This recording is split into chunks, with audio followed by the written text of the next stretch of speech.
Bonjour, alors je vais vous montrer aujourd'hui comment créer une chasse au trésor avec un logiciel en ligne qui s'appelle ActionBound. Donc vous tapez ActionBound dans un moteur de recherche et vous cliquez sur celui-ci. Donc vous allez arriver sur une page d'accueil, vous allez créer un compte de façon classique. Vous allez ensuite vous loguer et vous allez arriver ici. Donc deux possibilités, soit vous allez voir ce que les autres ont fait, ça peut vous donner des idées, soit vous allez cliquer sur créer votre propre jeu. Donc vous arrivez ici il recense toutes les chasses au trésor qui ont été faites, que vous avez fait. Donc vous cliquez sur cette croix, là on va lui donner un nom. On va l'appeler découverte du lycée par exemple, et là l'adresse URL, moi je remets la même. Vous cliquez ici multiplayer band parce que vous aurez plusieurs joueurs, et fixe, c'est-à-dire les questions dans lesquelles vous les avez posées, c'est dans cet ordre-là qu'elles doivent être réalisées. Et vous cliquez sur créer le band. Donc on va arriver sur cette interface-là, c'est vraiment là que se crée le jeu. Donc vous cliquez ici et sur la partie droite, il y a différents icônes qui vous sont proposées. Alors par exemple, en information, on peut dire bienvenue,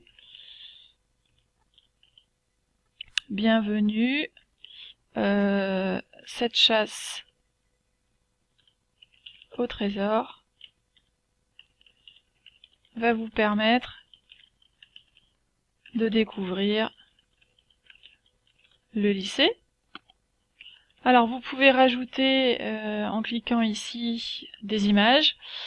Pour insérer des images dans ActionBound, il faut d'abord les télécharger dans ActionBound. Donc vous faites Upload, Select, et vous allez choisir une image qui pourrait vous intéresser.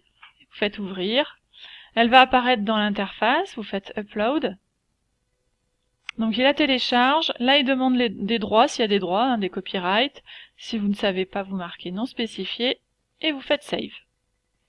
Donc la photo a apparu. Et là, vous la sélectionnez et elle apparaît de cette manière-là. Vous faites ajouter. Et c'est comme ça qu'elle va apparaître sur le smartphone de vos élèves et de votre smartphone à vous. Donc à chaque fois qu'on a ça, on peut, en cliquant ici, le modifier à volonté. On peut insérer des vidéos.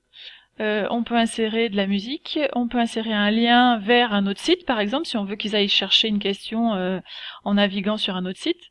Donc vous faites Save. Ça va vous permettre de déplacer les questions. Peut-être qu'il y a des endroits qui seront plus pertinents que d'autres, et ça va vous permettre de la supprimer. Donc on va cliquer, je vais vous montrer d'autres exemples, d'autres possibilités. Alors ça permet de faire des quiz, par exemple de type QCM. Quelle est la date de création du lycée? Donc vous allez lui attribuer un nombre de points.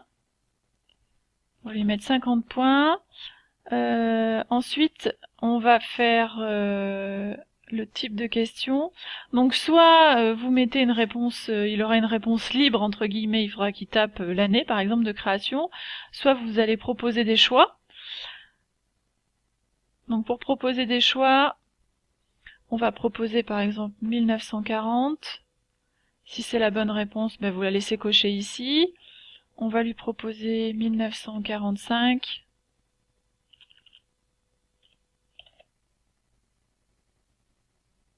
Et puis 1950.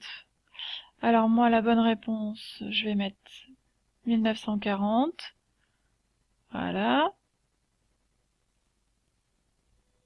Hop. Alors on va peut-être modifier.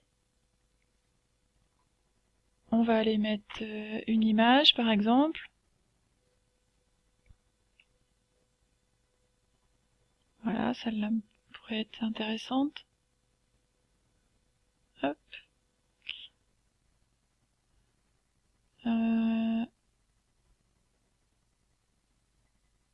Alors là, Ça, c'est à cocher ou décocher en fonction des objectifs que vous avez. Soit vous obligez l'élève à avoir une réponse juste pour pouvoir continuer. Moi, je vous le déconseille quand même. Ça, c'est le nombre de tentatives, sinon il passe à la question supplémentaire. Donc 2 tentatives, par exemple, les points de pénalité s'il répond pas correctement. On peut mettre, par exemple, je sais pas moi, 20 points de pénalité. Et puis les indices si vous avez besoin d'en ajouter. Et puis lui montrer la solution s'il répond pas correctement. Donc ça, vous cochez, vous décochez en fonction, encore une fois, des objectifs que vous êtes fixés. Time limit, c'est vous voulez qu'il vous réponde en 1 minute, par exemple. Donc là, vous cochez ici time limit et vous lui dites combien de secondes vous accordez. S'il n'a pas répondu pendant le temps qui lui était donné, eh bien il aura des points de pénalité. Donc on va sauvegarder. Moi je veux pas de limite. Et voilà. Donc on a ma question. Le nombre de points qui est sur cette question-là, la réponse juste, il y aura 2 tentatives et il a 20 points de pénalité s'il répond pas correctement. Donc ensuite, ça peut être aussi des questions, d'autres missions. Par exemple, prendre un selfie de votre équipe. Moi, je fais en sorte de toujours rajouter des images parce que graphiquement, c'est plus intéressant. Voilà. Là, on va faire, il va la télécharger directement à partir de son téléphone. Voilà. Et vous faites ajouter. Donc voilà. Prendre un selfie de l'équipe. Il télécharge en cliquant en fait sur l'icône qu'il aura sur son téléphone. Donc voilà, mais on peut très bien leur demander par exemple de faire une petite vidéo, de la télécharger dessus. Donc il y a vraiment plein de possibilités. Une autre mission qui peut être intéressante pendant un jeu de piste, une chasse au trésor, c'est de faire scanner, leur faire chercher un QR code, par exemple. Donc si je veux faire chercher alors là, je vais marquer chercher le QR code pour récolter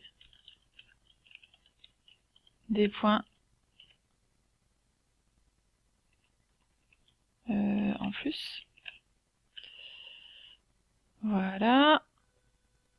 Ça peut être un bonus par exemple. Donc là, c'est ce QR code là qu'il faudra sauvegarder et imprimer. Il le génère automatiquement. Et là, c'est encore pareil.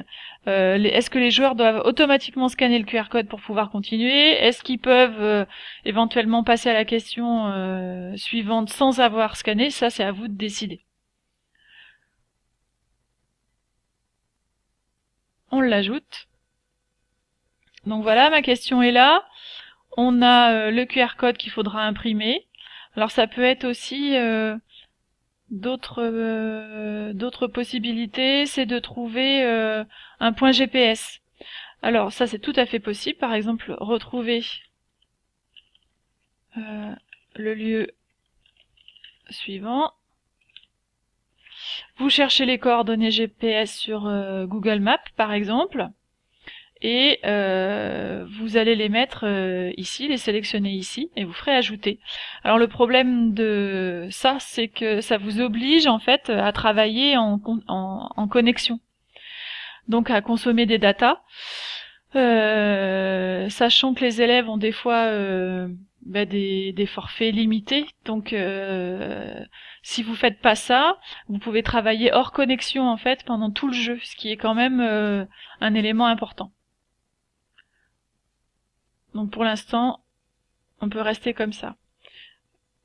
D'autres choses, d'autres questions qui pourraient être intéressantes. Je vous ai montré par exemple la mission, ça je vous l'ai montré.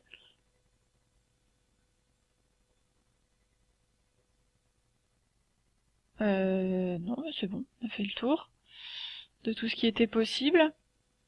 Donc une fois que vous pensez que vous avez terminé, vous pouvez par exemple, si je veux par exemple que la photo de l'équipe soit prise au départ, voilà, je la mets ici, faites une photo de l'équipe, donc je les modifie comme je veux. Une fois que vous pensez avoir terminé, vous revenez dans My Bounds. Votre bounds que vous avez créé va arriver ici. Vous cliquez. Donc là, c'est l'interface. Là, vous cliquez et vous le mettez en ligne.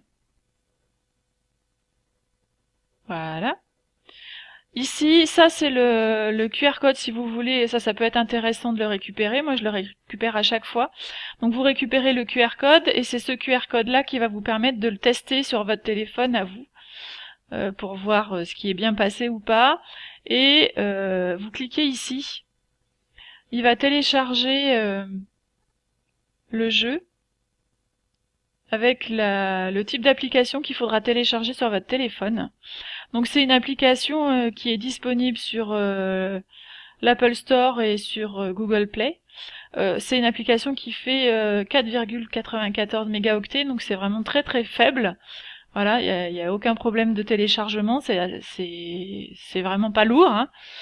Une fois que vous avez ça, vous arrivez vous le lancez, donc vous lancez l'application et vous scannez le QR code, donc celui-ci, et aussitôt vous arrivez sur votre jeu. Alors je vais juste vous remontrer ici. Là, c'est pour revenir en fait aux questions, pour modifier, si vous voulez modifier des choses. Je peux également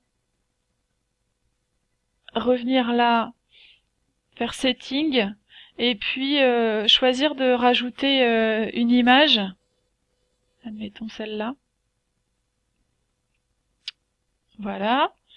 Vous vous assurez bien que ce soit bien plusieurs jeux. Publier les résultats, ça c'est important. Et puis les questions, on les laisse fixes. Voilà. Après, vous pouvez rajouter des choses, hein. Ici, vous pouvez le dupliquer, le renommer, votre bound, et puis également le supprimer. Alors, ce qui est intéressant, quand vous l'avez terminé, que vous l'avez testé, c'est validé, vous le faites avec vos élèves, et vous allez pouvoir voir les résultats. Alors, je vais vous montrer sur le dernier créé. Résultats. Donc quand les élèves valident en fait à la fin, hein, donc j'ai toutes mes équipes qui sont apparues ici.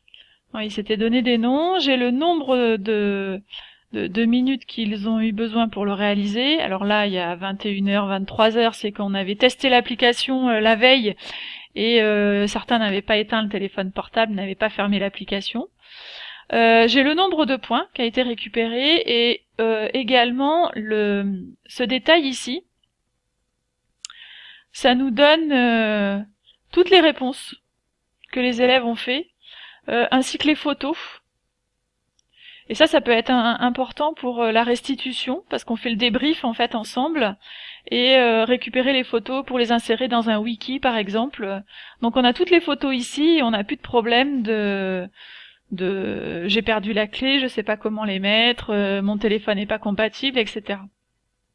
Donc toutes les équipes, elles donnent également leur point de vue sur le jeu, comment elles l'ont trouvé, et je trouve que c'est plutôt intéressant pour la restitution et le débrief. Voilà. Donc maintenant c'est à vous de jouer et à vous de créer le vôtre. Bonne continuation.